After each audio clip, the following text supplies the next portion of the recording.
할렐루야!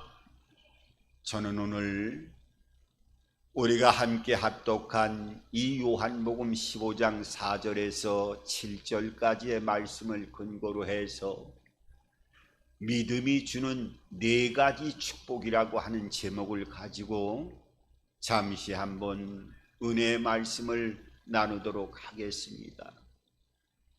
좀 오래된 말씀 같습니다마는 한 소녀가 있었습니다. 이 소녀는 어렸을 때 마마를 천연두를 알았는데 겨우 목숨을 건지고 그 마마를 이겨나가게 되어졌습니다. 그런데 병은 치료받았지만은 이 아이가 성장하면서 거울을 볼 때마다 그 병의 흔적인 마마의 흔적인 얼굴이 파여져 있는 자신의 모습을 볼 때마다 끊임없이 열등감을 갖고 끊임없이 스스로 마음에 자괴감을 품은 상태에서 절망적인 마음과 생각으로 그 삶이 불행한 마음의 고통을 안고 삶을 살아가는 그런 소녀였습니다. 그런데 어머니가 하루는 그 고통 가운데 몸부리고 지치고 있는 그 소녀를 불러서 그렇게 이야기를 해줍니다. 얘야, 너는 거울을 볼 때마다 그 마마 자국으로 인하여 큰 고통과 마음의 아픔을 늘 생각하면서 마음의 부정적인 삶을 살아가고 있는지는 모르겠지만은 네가 마마를 알았을 때 같은 동네에 3명이 이 마마를 알았단다. 그런데 2명은 그 질병 가운데 마마를 이기지 못하고 숨이 끊어져서 세상을 떠나갔지만은 너는 그 마마 가운데 하나님이 내 생명을 살려주셨단다. 그러니까 내 얼굴에 있는 마마 자국은 고통과 절망의 모습에 그 마음의 고통의 자리로 남아있는 것이 아니라 하나님이 내 목숨을 살려준 그 흔적인 것을 너는 잊지 말아야 된다 하면서 그 어머니가 이 마마에 걸려서 거울을 볼 때마다 고통스럽게 생각하는 그 딸에게 말을 해줄 때 하나님의 은혜가 이 소녀의 마음속에 임하게 되어졌어요. 그래, 이 얼굴의 흉터는 내가 절망 속에서 남들에게 피하고 싶은 얼굴이 아니라 하나님이 내 목숨을 살려준 흔적이구나.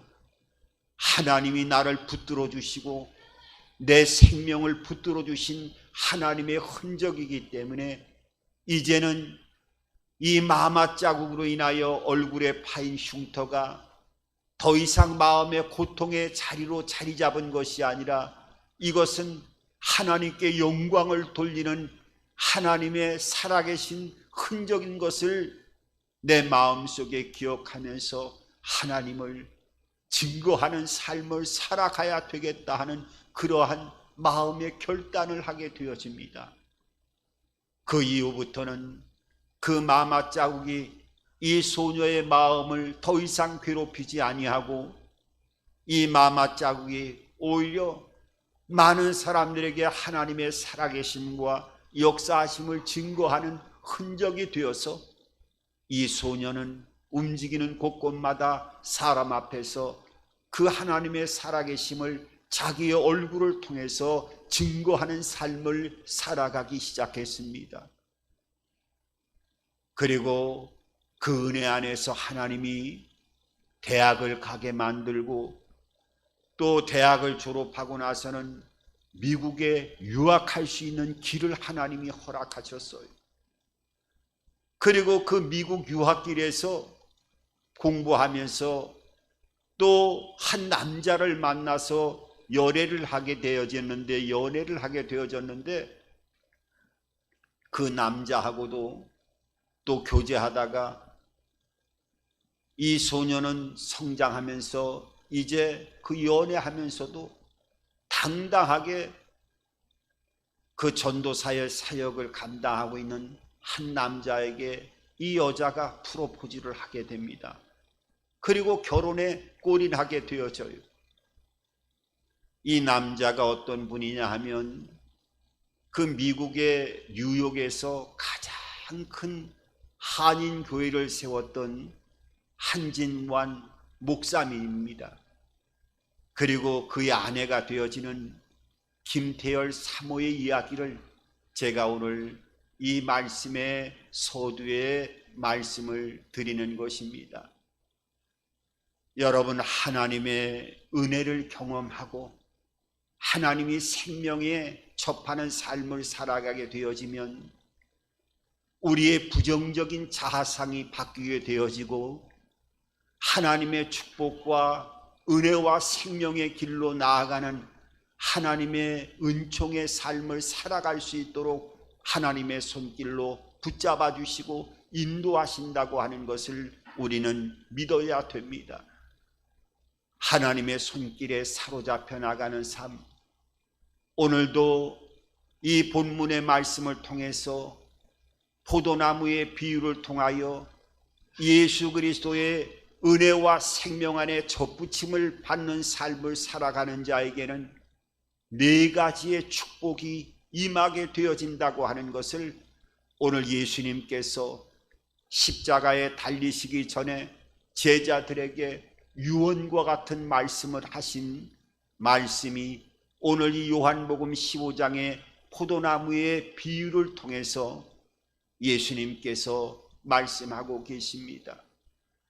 너희가 내 안에 붙어있고 붙어있는 진정한 그리스도 안에 있는 삶을 살아가게 되어진다고 하면 하나님의 놀라운 은혜와 축복이 네 가지의 형태로 너의 삶 속에 흘러 들어가게 되어질 터인데, 이것은 내가 그냥 말하는 것이 아니라 죽음을 앞두고 유언적인 선포를 해나가는 것이기 때문에 너희들은 그리스도 안에 예수의 생명 안에 접붙임을 반드시 살아가야 된다라고 하는 것을 오늘 포도나무와 이 가지의 비유를 통해서 우리들에게 말씀하고 있는 것을 발견하게 됩니다.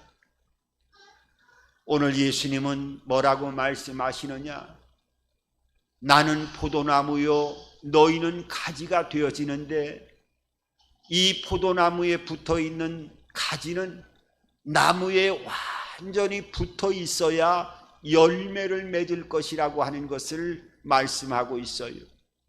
그러니까 우리가 상식적으로 잘 아는 것처럼 열매를 맺기 위해서는 가지가 나무에 조금이라도 틈이 있는 상태가 되어지면 그 나무의 진액을 흡수하지 못해서 분명하게 열매를 맺지 못한다고 된다고 하는 것은 우리가 이 땅을 살아가면서 상식적으로 알 수 있는 얘기입니다.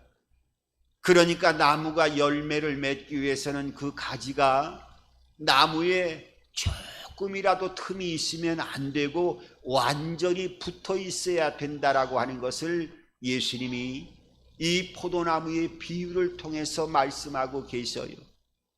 그러니까 이것은 온전한 연결되어져 있는 상태가 되어져야 된다고 하는 것을 말씀하고 있는 겁니다.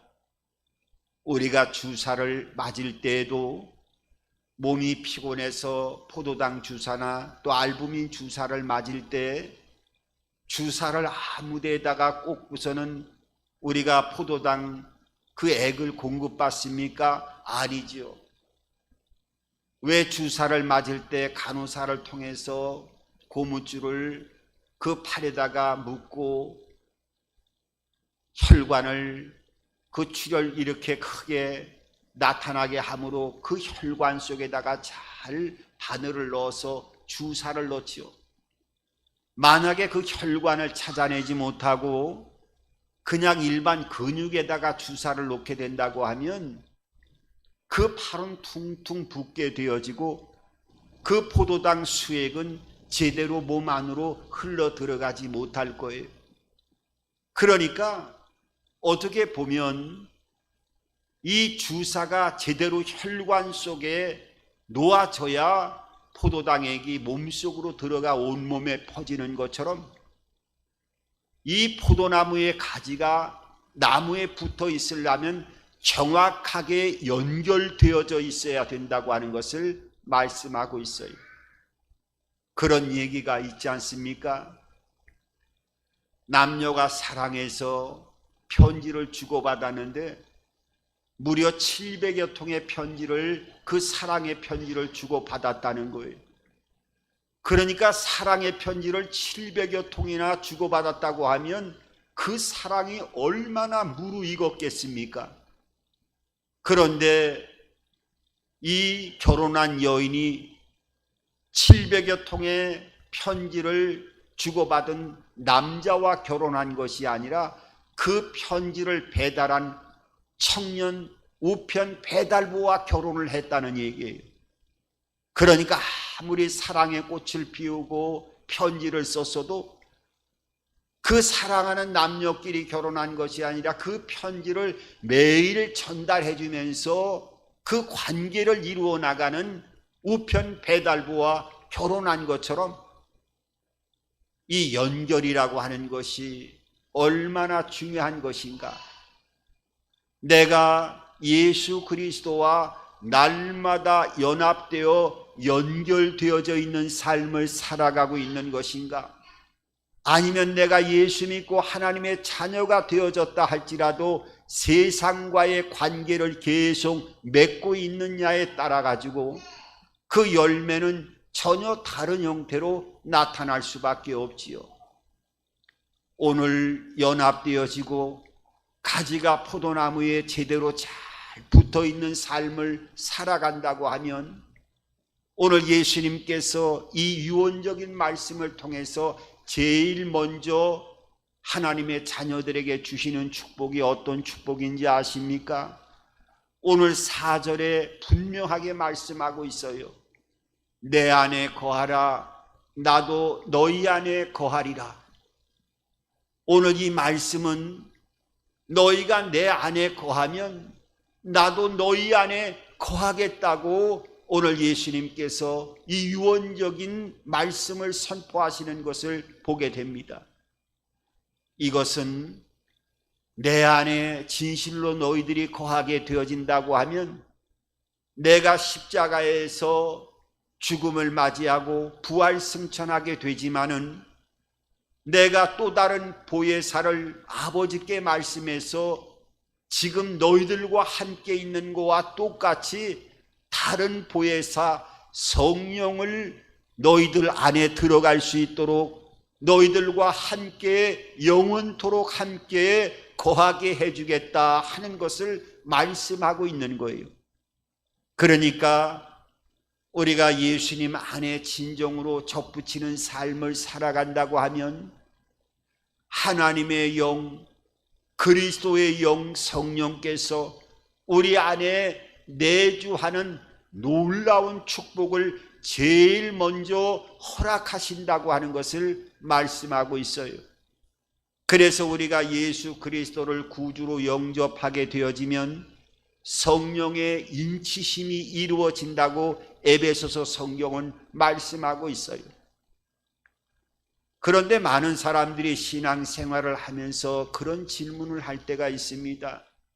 목사님, 사람들이 성령을 받으면 기도원에 가서 불이 떨어졌다고 그러고, 목사님 말씀하실 때도 사도행전 2장에 있는 말씀처럼 불의 같이 갈라지고 120 성도들의 머리 위에 급하고 강한 바람 같은 역사를 통해서 성령이 임하게 되어지고, 어떤 사람은 성령을 받았다고 했을 때 몸이 뜨거워지면서 떼굴떼굴 그 기도원에서 굴러다니면서 그런 영적인 체험을 했다고 하는데, 그런 사람들은 방언도 하고 하나님의 능력도 나타나는데, 저 같은 경우에는 모태신앙으로부터 어렸을 때부터 신앙생활을 하면서도 이런 불같은 체험을 하지도 않았는데 내가 지금 성령을 받았는지 안 받았는지 저는 알지 못하겠습니다. 목사님, 이럴 때는 성령을 받은 겁니까? 받지 않은 겁니까? 라고 물어볼 때가 있어요. 여러분, 아무 염려하지 마시기 바랍니다.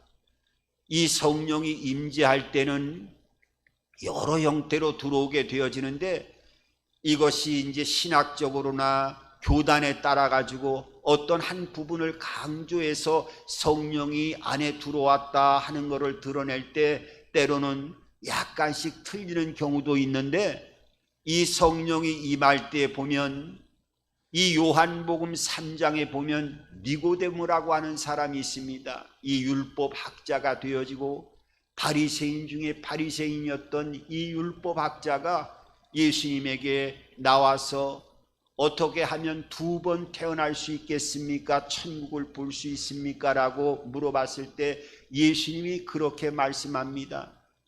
너희가 2번 태어나야 하늘나라를 경험하고 체험할 수 있다고 하면서 성령을 받아야 되는데, 그 성령이 임할 때 어떻게 임하느냐 하면 예수님이 그렇게 말씀하셨어요. 바람이 불되, 바람이 임으로 불되 바람이 어디에서 와서 어디로 가는 것과 같이 알지 못한다, 이렇게 예수님께서 직접 말씀하셨어요. 물론 바람도 큰 태풍처럼 다가오고 나무에 그 뿌리가 뽑혀져 나가는 이런 강한 폭발력을 갖고 있는 것을 우리가 태풍이 올 때 그런 모습들을 발견합니다마는, 그 요한복음 3장에서 니고데모에게 성령이 임할 때 예수님이 말씀하시는 것은 어디로 와서 어디로 가는 것 같이 알지 못하는 이러한 성령이 급한 강한 능력으로 불의 같이 다가오는 것이 아니라 때로는 내가 알지 못하는 그러한 모습으로 다가왔다가 나아가는 모습도 보여진다고 하는 것을 예수님이 말씀하셨어요. 그러니까 성령이 임할 때는 그 마태복음 3장에도 보면 예수님이 침례를 받으시고 올라올 때 하늘에서 아버지의 음성이 들리고 성령이 비둘기같이 임하였다고 말씀하고 있어요. 그러니까 바람이 불어도 어디에서 와서 어디로 가는지 알지 못하는 것 같이 조용하게 성령이 들어올 때도 있고, 불의 같이 나타나는 것이 아니라 비둘기처럼 아주 온순하게 임하여지는 모습을 통해서 성령이 역사한다는 거예요. 그러니까 예수 그리스도를 믿을 때 하나님의 영이 인치시고 내 안에 들어오는 방법이 여러 형태로 들어오기 때문에 그런 부분에 너무 현혹되지 말고 하나님의 영이 내 안에 들어와 있음을 인정하고 환영하고 모셔드리는 이 관계를 이루어 나가면서 하나님의 축복의 문을 열어가는 통로로 쓰임받는 하나님의 자녀의 삶을 살아가야 될 것을 말씀하고 있는 거예요. 여러분, 하나님의 영이 들어오면은, 이 영이 들어오면은 어떻게 해요? 변화의 역사가 나타나지요. 이 변화의 역사 가운데 제일 먼저 하나님의 영이 들어와서 처음에 영적인 어린아이로 거듭날 때부터 나타나는 현상이 다른 것은 몰라도 하나님이 주시는 은혜와 평안으로 내 삶 속에 그 하나님의 성령의 흔적을 나타내기 시작하는 거예요. 이 은혜라고 하는 것은 하나님의 선물이라고 말씀드렸죠.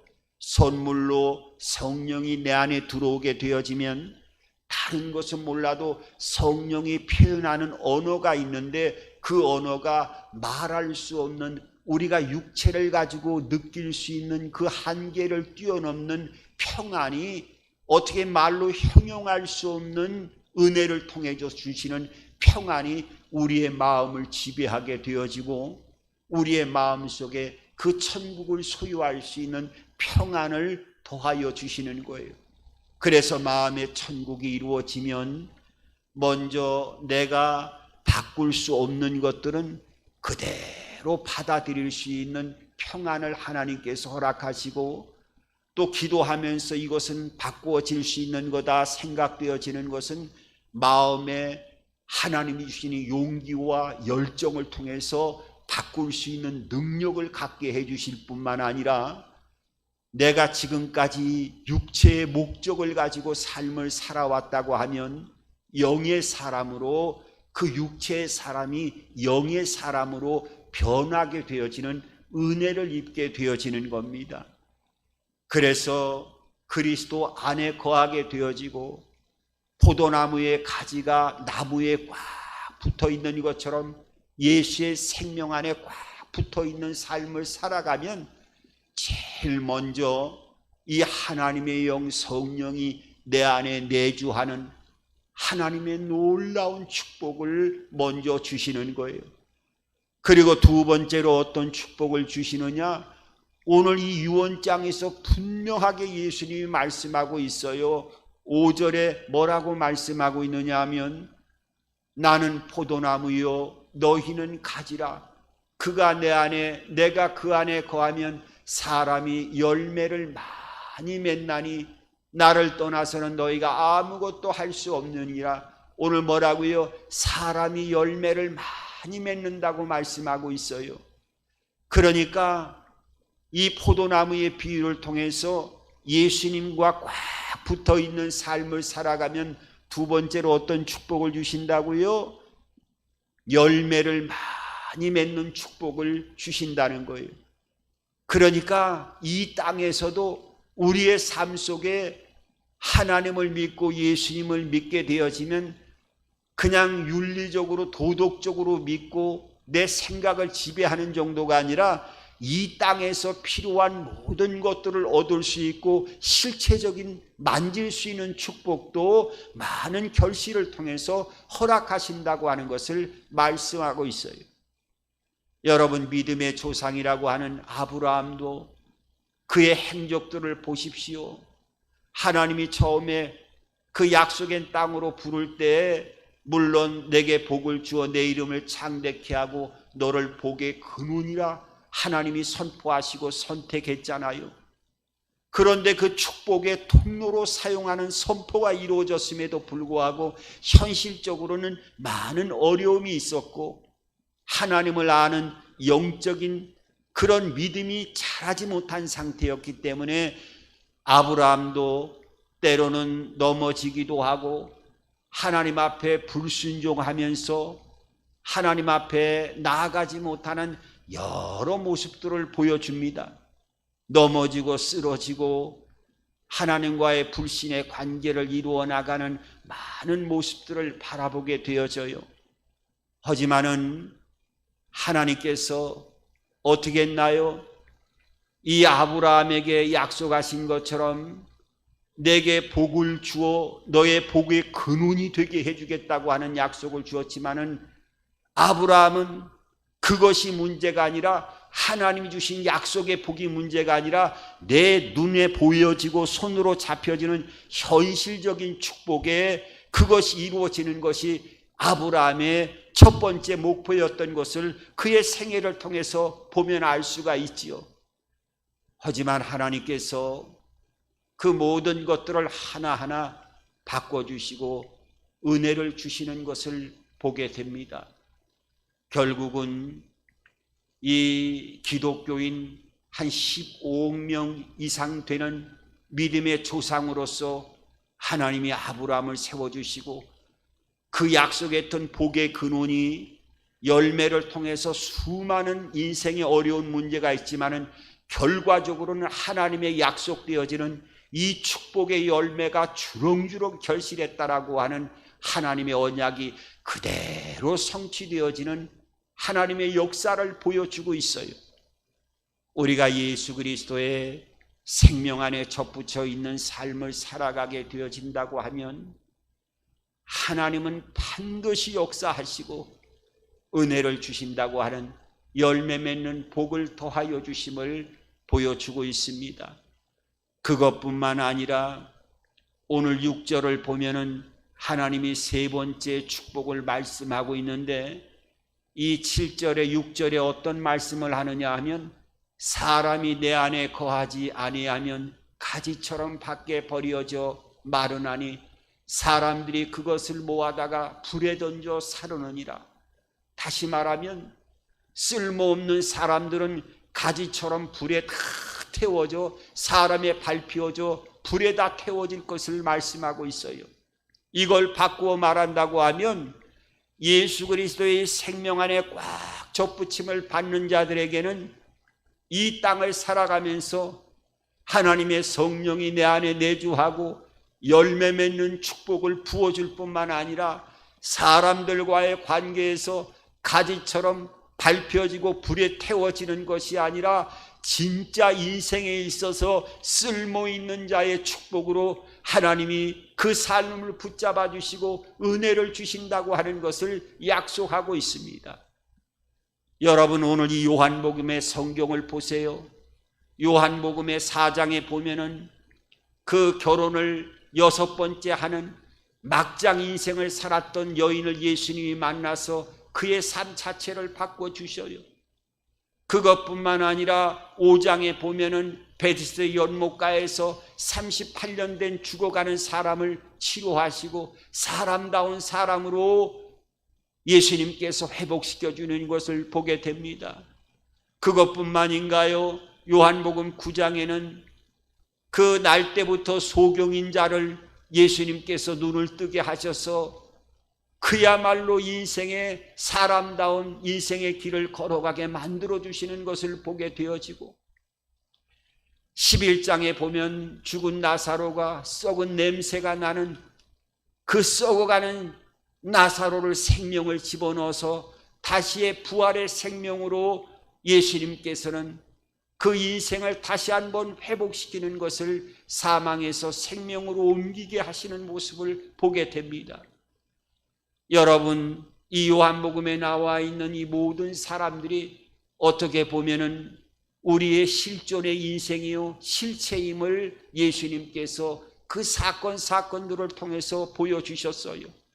하지만은 예수님을 만나게 되어지고 가지가 나무에 붙어 있는 것처럼 그 생명을 접하게 되어지면 진정 쓸모있는 회복되어지는 죽음까지도 생명으로 살려워 주시는 주님의 놀라운 은혜를 입게 되어지고 이 땅에서 진정으로 쓸모있는 인생의 길을 걸어갈 수 있음을 우리들에게 보여주셨어요.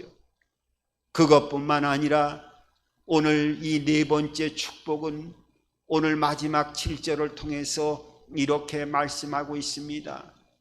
오늘 7절의 이 말씀을 통해서 뭐라고 말씀하고 있느냐 하면 너희가 내 안에 거하고 내 말이 너희 안에 거하면 무엇이든지 원하는 대로 구하라. 그리하면 이루리라. 그리하면 이루리라 말씀하고 있어요. 너희가 내 안에 거하고 내 말이 너희 안에 거하면 무엇이든지 원하는 대로 구하라. 그리하면 다 이루리라 말씀하고 있습니다.